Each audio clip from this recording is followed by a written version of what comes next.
The currencies where the Indian rupee ends the second day of the week also lower. Increased demand from the dollar from importers and a weak euro versus USD put pressure on the rupee. Also putting pressure on the Indian unit was the weakness in domestic equity markets today.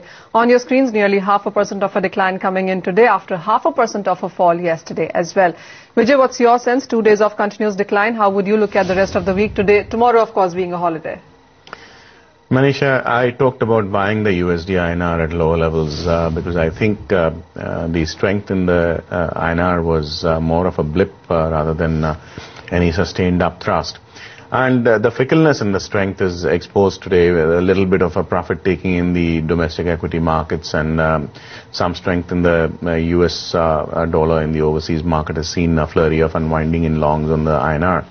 So my guess is 53.80 is an established and proven support for the USD INR in the futures segment, of course. So if I was to get anything close to 53.90 or even 54 on the USD INR in the April future series, I might just venture out a high risk buy in this future for a view to book profits at 20-25 paise higher.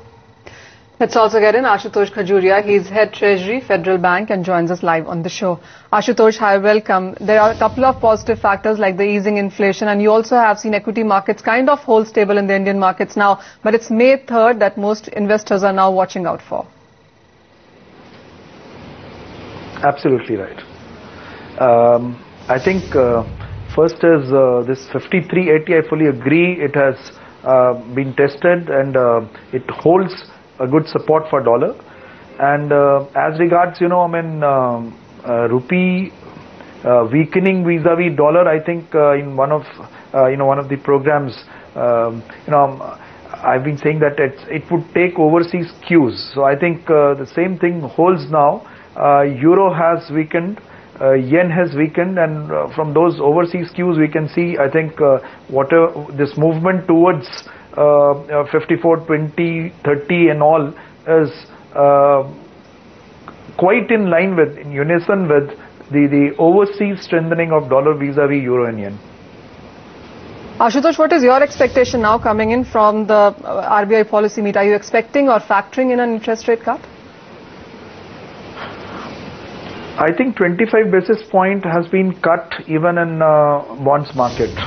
I think there are some commentators who are talking of a 50 basis point cut to really give it a strong fillip, I would say. As regards macro factors and all, I think inflation likely to ease is one as we move forward.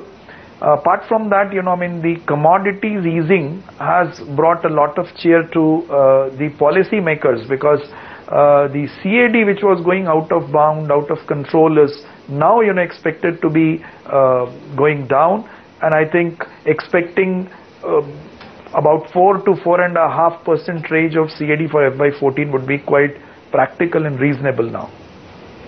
Sure. Most of the international brokering houses are now working with 54 to 56 kind of a range for the Indian rupee for this quarter. What's your own sense on that?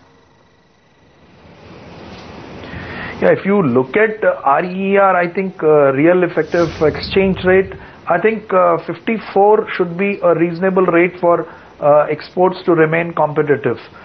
And I think the numbers that have been thrown out by the Ministry of Commerce, I think the export numbers in the month of March were very welcome. Of course, the seasonal impact is there, but I think overall